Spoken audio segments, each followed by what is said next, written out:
Efésios capítulo 6, vamos ler o versículo 13 e 14, que é a continuação do estudo.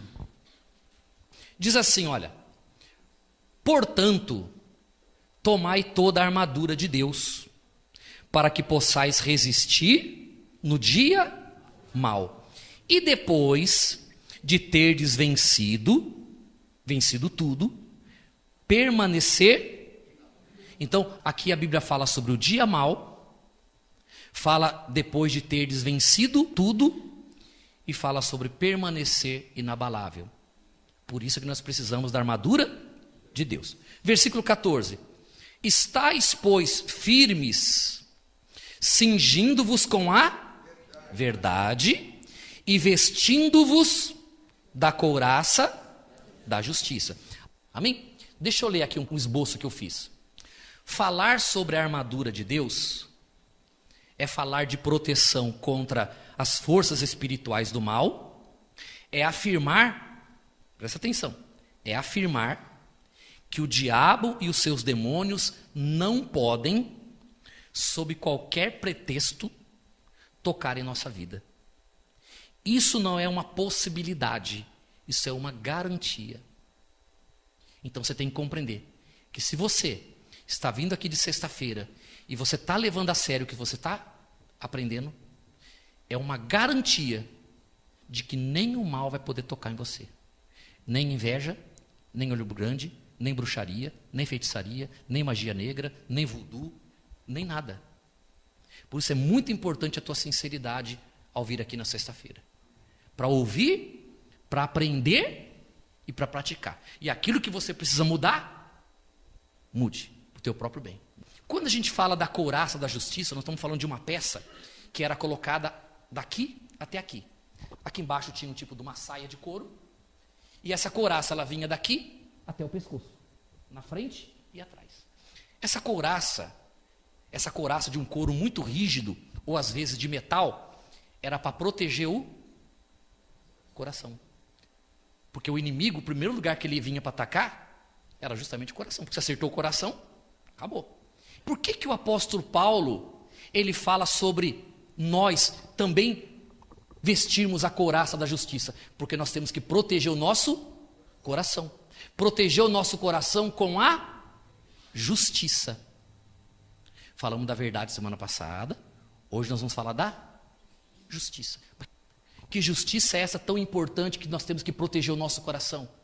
O que é essa proteção para que o mal não possa me atingir? Eu vou explicar para você. E para a gente poder entender, eu queria que você abrisse agora a sua Bíblia. Mateus capítulo 26. Mateus 26, 14. Diz assim: o pacto da traição. Então, um dos 12 o quê? Discípulos, chamado Judas Iscariotes, indo ter com os principais sacerdotes, propôs: que me quereis dar?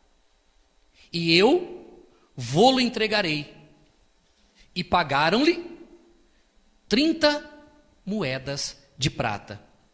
E desse momento em diante, buscava ele uma boa ocasião para o entregar. Você entendeu a história, não foi?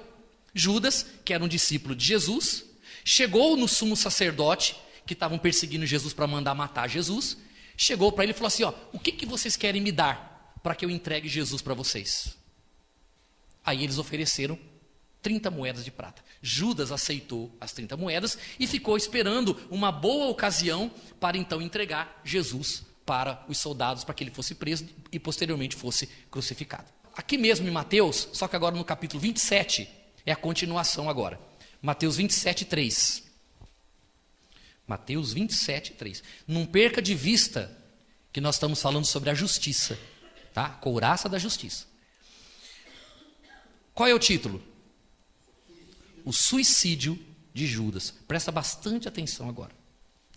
Então, Judas, o que traiu, vendo que Jesus fora condenado, tocado de remorso, devolveu as 30 moedas de prata aos principais sacerdotes e aos anciãos, dizendo: o quê? pequei, traindo sangue inocente. Eles, porém, responderam: que nos importa?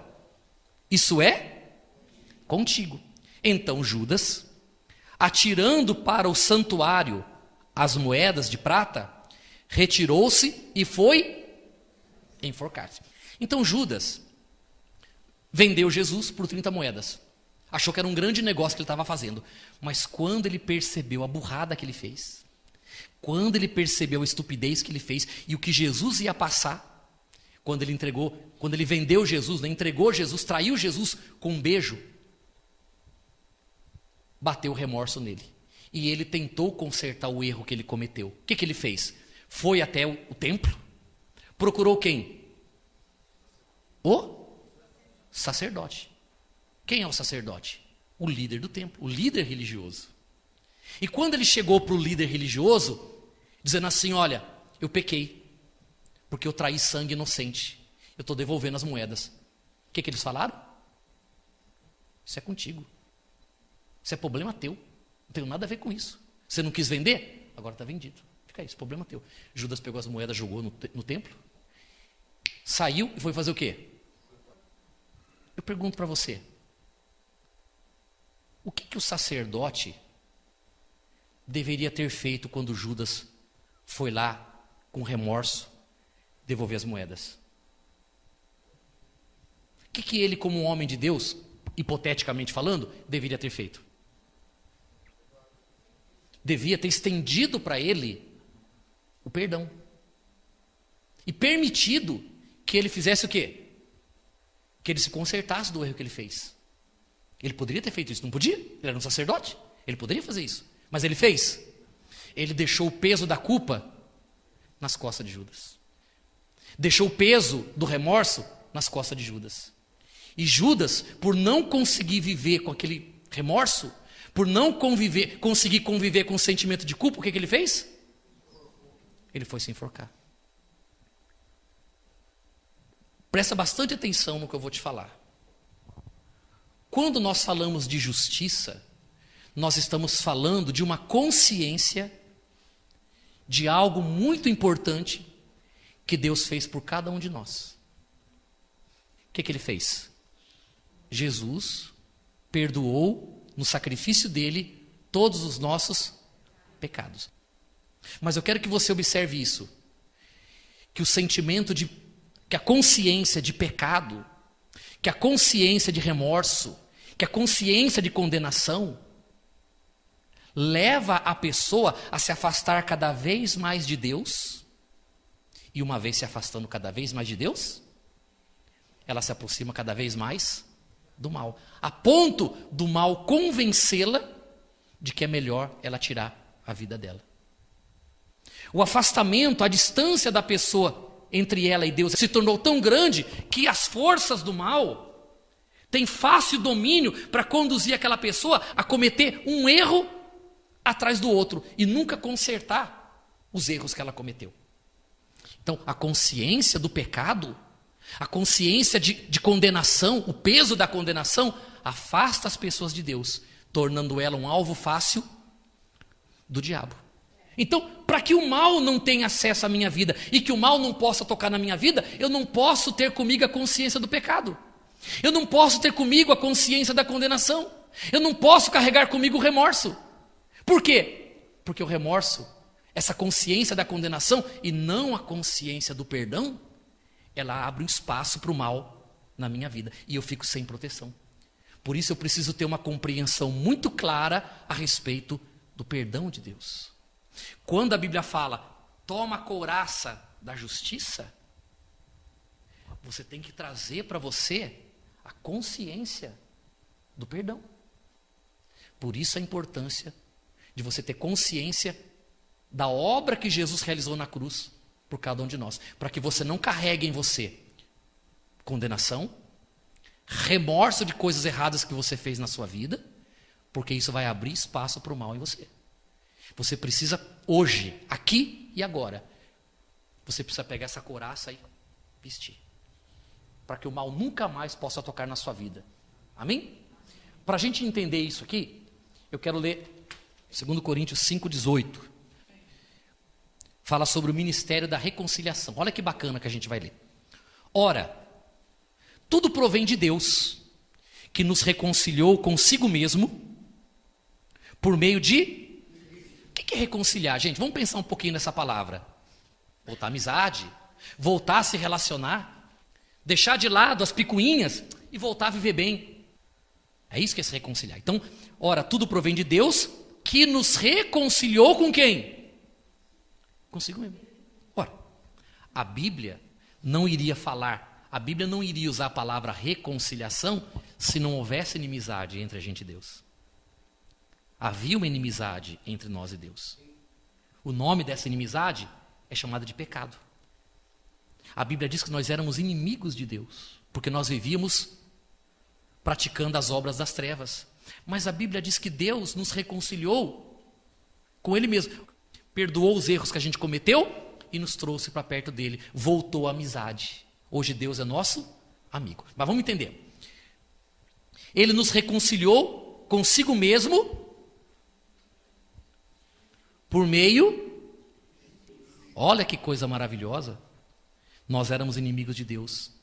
E sabe onde que Deus bota os inimigos dele, não sabe? Onde que Deus bota os seus inimigos? No inferno. O inferno era o nosso lugar. Mas por causa de Cristo, porque nós aceitamos a Cristo, fomos reconciliados com Deus. Então, o elo de reconciliação, quem fez essa aproximação entre nós e Deus, Deus e nós, foi o nosso Senhor Jesus. Diga graças a Deus. E ele diz mais assim, ó, e nos deu o ministério da reconciliação. Que ministério é esse? É o Evangelho. Por isso que o Evangelho não é evangelho de condenação. Evangelho não é evangelho de separação. Evangelho não é evangelho de peso. Evangelho não é evangelho de ameaça. O Evangelho é o ministério da reconciliação. O que uma pessoa que ouve o Evangelho, ela precisa entender? Qual é a mensagem que uma pessoa que ouve o Evangelho, ela vai levar para casa? Qual é? Que ela está reconciliada com Deus. Que Deus não é mais inimigo dela, que Deus não está de mal dela, que Deus não está bravo com ela, que Deus não quer castigar ela. Eu pergunto, se aquele sacerdote tivesse falado assim para Judas, Judas, tudo bem, eu vou estender o perdão para você, tá, que devolve as moedas, mas você vai ter que ir lá falar com ele, porque você traiu foi ele. Um exemplo, Jesus teria perdoado ele? Mas a lei, que era o ministério sacerdotal, não permitia misericórdia. Porque eles viviam debaixo da lei. Por isso que evangelho não é lei. Evangelho é ministério de reconciliação. Quanto mais você ouvir o evangelho, mais você vai se sentir perdoado, amado e próximo de Deus. Se aquilo que nós ouvimos, se aquilo que nós estamos ouvindo, estiver nos colocando medo de Deus, estiver fazendo com que a gente comece a olhar para a gente e ver os nossos pecados e erros, isso é evangelho? Não, porque o que está separando não está reconciliando. O que separa não reconcilia. O que aproxima, reconcilia. O Evangelho, reconcilia. Quando você chega na igreja e você ouve o Evangelho, você tem que sair com esse sentimento. Deus me ama. Eu fiz tanta burrada. Olha que eu fiz besteira na vida. Olha que eu fiz coisa que até o diabo desconfia. Mas eu sei que Deus me perdoa. Eu sei que Deus é bom. Hoje eu entendo o sacrifício que Jesus fez por mim. Esse é o ministério da reconciliação. Amém? Diz mais assim, olha.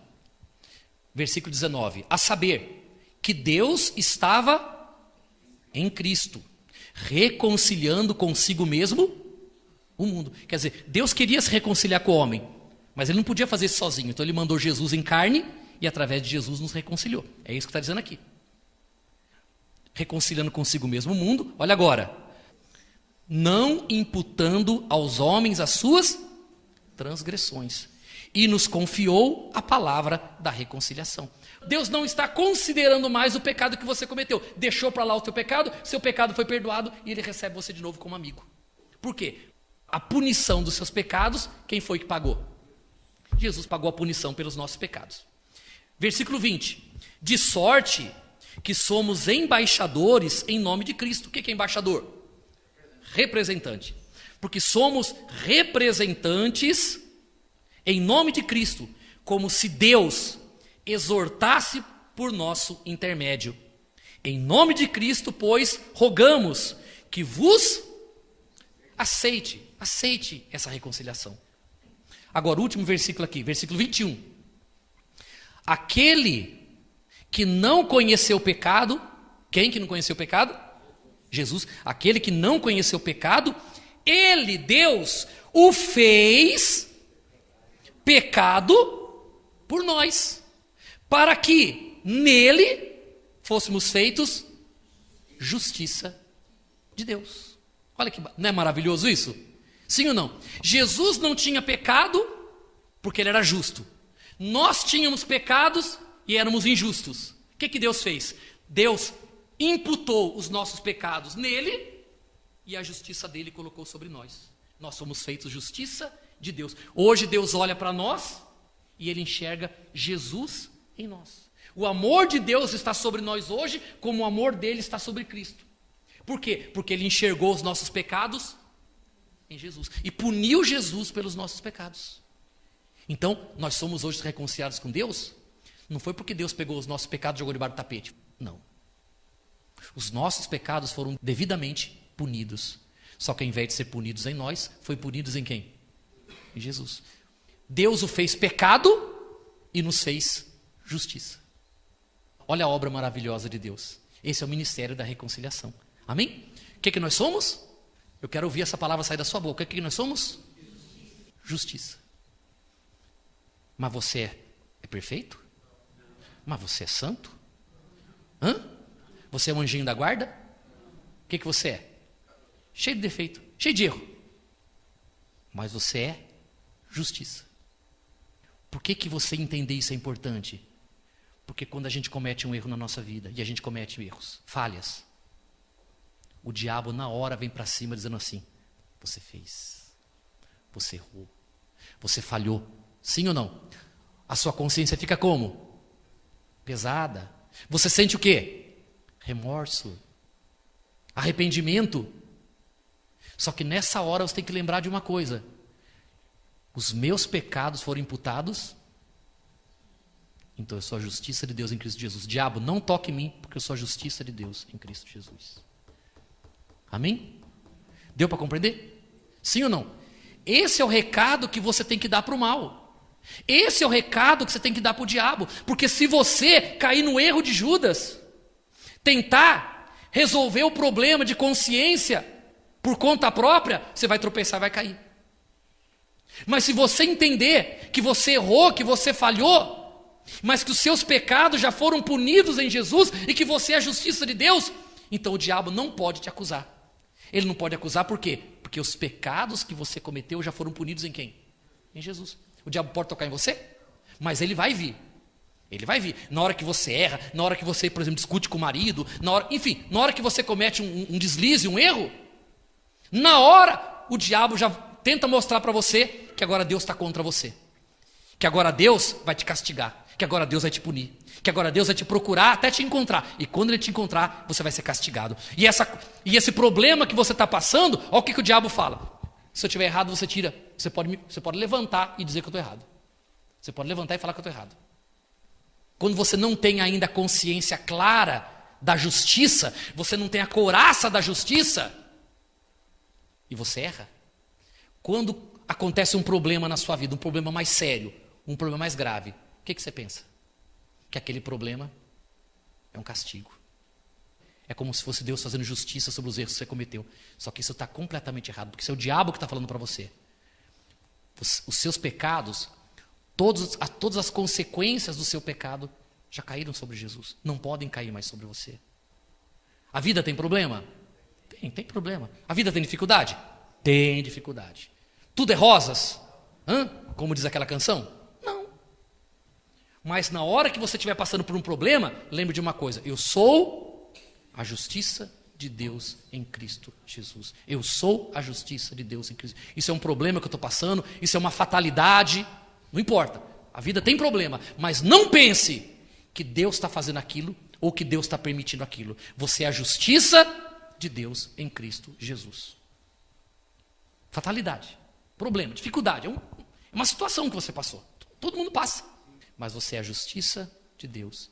Você tem que botar isso dentro de você, pessoal. Você tem que proteger o teu coração.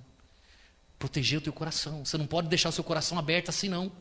Por isso, da couraça da justiça. Você tem que pegar essa couraça e colocar em você. Eu quero ler a última passagem, para a gente terminar. Um pouquinho mais para frente, tem um livro chamado Colossenses. Colossenses, capítulo 2, versículo 12. Quem achou, diga amém. Diz assim, olha. Tendo sido sepultados, juntamente com ele no batismo. O que é batismo? Sepultamento. Se você não sabia, agora você sabe. Batismo não é aceitar Jesus. Não é viver em santidade. Batismo não é resolver problema. Batismo não é, eu me batizei, então agora minha vida vai melhorar. Tudo errado. O que é batismo?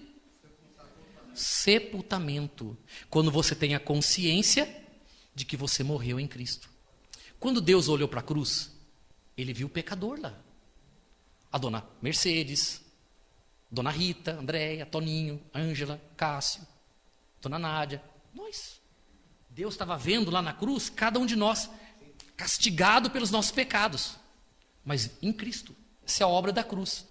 Aí diz assim, olha, nós fomos sepultados com ele, quando? No batismo, no qual igualmente fostes ressuscitado. Hoje você é um ressuscitado morando dentro de um corpo mortal. Mas você já é ressuscitado. A morte ficou? O inferno ficou? Juízo final? Ficou tudo para trás. Você já passou por isso, nós já morremos. A morte não faz parte mais da nossa vida. O nosso corpo vai se desfazer, mas nós não vamos conhecer a morte. Pelo contrário, quando o seu corpo cair na terra, você vai descobrir o que é vida. Porque muitos sentimentos que você tem hoje que você não gosta, desaparecerão de você. Você vai descobrir que você vai estar mais vivo do que nunca, quando o seu corpo for para a terra. Amém? Aí diz assim, olha, versículo 13. E a vós outros que estáveis mortos pelas vossas... Então, o que levou? Por que você morreu na cruz? Por causa das transgressões. E pela incircuncisão da vossa carne, por fazer a vontade da carne. Vos deu vida juntamente com quem? Com ele, com Cristo. De que forma? Perdoando todos os delitos. Não importa o que você fez na sua vida. Não importa se você cometeu 300 pecados. A Bíblia diz que em Cristo você recebe o perdão de todos os pecados. Versículo 13. E a vós outros que estáveis mortos pelas vossas transgressões e pela incircuncisão da vossa carne, vos deu vida juntamente com ele, fazendo o quê? Perdoando. Pessoal, pensa comigo. Perdoando. Vem do verbo perdoar. Do infinitivo, perdoar. Se o infinitivo é perdoar, perdoando é o quê? Perdoando é o gerúndio. O que é o gerúndio? Ação contínua. Quando a Bíblia diz, porque a Bíblia podia dizer aqui, ele vos deu vida juntamente com ele, tendo perdoado, aí seria o passado. Algo que aconteceu lá no passado. Aqui não. Aqui aconteceu no passado e continua no presente. Então o perdão de Deus é uma ação contínua. Então Deus me perdoou só quando eu recebi Jesus como Senhor e Salvador, ou o perdão de Jesus continua operando na minha vida, dia a dia? Eu sou perdoado todos os dias, porque é o gerúndio da palavra perdoar, é a ação do verbo. Então eu sou perdoado, fui perdoado ontem, estou sendo perdoado hoje, e serei perdoado amanhã e depois da manhã, porque a obra de Cristo é completa e permanente na minha vida. Não é só o que eu fiz no passado que eu recebo perdão. Eu recebo perdão de Deus todos. Eu acordo de manhã e a primeira coisa que eu recebo de Deus é o perdão. E quando eu vou dormir, a última coisa que eu recebo de Deus é o perdão. Entenderam, pessoal? Muito importante isso aqui. Tendo cancelado o quê? O escrito de dívida que era contra nós. Nós tínhamos dívida. Qual é o salário do pecado? A morte. Que morte? Morte eterna. Não está falando morte do corpo, não, porque essa todo mundo vai passar. É a morte eterna, é o inferno. É passar a eternidade no lago de fogo e enxofre, como diz a Bíblia. Então o nosso escrito de dívida Todos os documentos que constavam a nossa dívida foram cancelados. Que constavam de ordenança. Por que constava de ordenança o nosso escrito de dívida? Por quê? O nosso escrito de dívida que constava de ordenanças, leis, transgressão da lei. O pecado o que é? Transgredir a lei de Deus. Mas todos os nossos pecados, todas as nossas transgressões contra a lei de Deus, foi cancelada. Nossa dívida foi perdoada. Você foi na macumba? Foi. Foi na feitiçaria? Foi. Adorava Deus de pau e de pedra? Adorava. Tudo isso foi cancelado. Cancelado o escrito de dívida que era contra nós e que constava de ordenança, o qual nos era prejudicial. O que ele fez? Removeu-o inteiramente, encravando na cruz. Então na cruz toda a nossa dívida foi paga. Nós não temos mais dívida nem com Deus, nem com o diabo e nem com ninguém. Toda a nossa dívida foi cravada na cruz. E é o que aconteceu agora. Porque a nossa dívida foi paga, o nosso escrito de dívida foi cancelado, e despojando quem? Os principados, agora estou falando das forças do inferno, os principados, os príncipes do inferno, as potestades, o poder do inferno, publicamente os expôs ao desprezo, ao vexame, à vergonha, triunfando deles na cruz. O diabo foi envergonhado com a morte de Jesus. Nós triunfamos com Cristo na cruz e o diabo foi envergonhado. Você compreendeu? Então, quando você comete um erro, uma falha, e nós somos seres humanos e cometemos, a gente não quer, a gente quer viver em santidade, sim ou não? Mas a gente comete erros e falhas. Mas na hora que a gente comete erros e falhas, a hora que aquela vozinha vier falar assim para você, você errou, você pecou. O que é pecado? Transgredir a lei de Deus. O escrito de dívida foi cancelado na cruz. Diabo, eu sou a justiça de Deus em Cristo Jesus. Não vem querer botar a mãozinha só na minha vida, porque você não pode mais. Porque você é um derrotado. Você foi humilhado na cruz, você foi despojado. Tudo que você tinha contra mim foi arrancado de você. Você não tem mais nada contra mim. Nada. Você não pode mais tocar na minha vida. Você não tem mais espaço nenhum na minha vida. Você não pode mais colocar doença em mim. Porque assim como eu morri na cruz, hoje Cristo vive aqui em mim. Então você não pode mais tocar na minha vida. Para tocar em mim, você vai ter que tocar primeiro em Jesus. Sabe o que é isso? Consciência da justiça de Deus. Você precisa vestir essa couraça. Couraça da justiça. E saber de uma coisa, que você é amado por Deus. Deus quer proteger e guardar você. Mas você tem que ter consciência, clareza disso. Não há condenação para você. Nenhuma condenação há para aqueles que estão em Cristo